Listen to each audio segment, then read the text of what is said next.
Hi friends, இன்றைக்கி ஸ்கூலோட last டேனால மம்மிக்கிட்டே அப்பாக்கிட்டே ஏதாச்சும் சர்ப்ரைஸ் பண்ணுங்கள் பைக்கில் அப்படியே ஜாலியாக காமெடியெலாம் பேசிக்கிட்டு ஸ்ட்ரைட்டாக போய்கிட்டே இருந்தோம். ரொம்ப ஜாலியாக இருந்துச்சு. அதுக்கப்புறமா ஸ்ட்ரைட்டாக போய்கிட்டே இருந்தோம். அப்புறமா பக்கத்தில் கரும்பு ஜூஸ் கடை, அதனால அங்கே வந்து கரும்பு ஜூஸ் அப்பா ஆர்டர் பண்ணாங்க. நல்லா ஐஸ் போட்டு நல்லா இனிப்பாக ஜூஸ் குடிச்சிக்கிட்டு இருந்தோம். ரொம்ப டேஸ்ட்டாக இருந்துச்சு.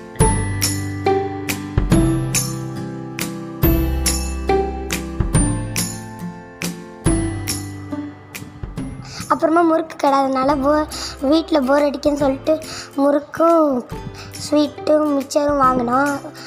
மிச்சர்லாம் வாங்கிட்டு அப்படியே நேராக போய்கிட்டு இருந்தபோது கேப்சி கடை, அங்கே அப்பா கிட்ட ப்ளீஸ்ன்னு சொல்லிட்டு அதுக்கப்புறமா கேப்சி சிக்கனையும் கேப்சி பர்கரையும் ஆர்டர் பண்ணாங்க அப்பா. அதுக்கப்புறமா மம்மிக்கிட்ட வந்து அங்கேயே சாப்பிட்லான்னு சொன்னாங்க. இல்லை வீட்டுக்கு போய் சாப்பிட்லான்னு சொன்னாங்க. அதுக்கப்புறமா வீட்டுக்கு வந்து கேப்சி சிக்கனையும் கேப்சி பர்கரையும் ஓப்பன் பண்ணி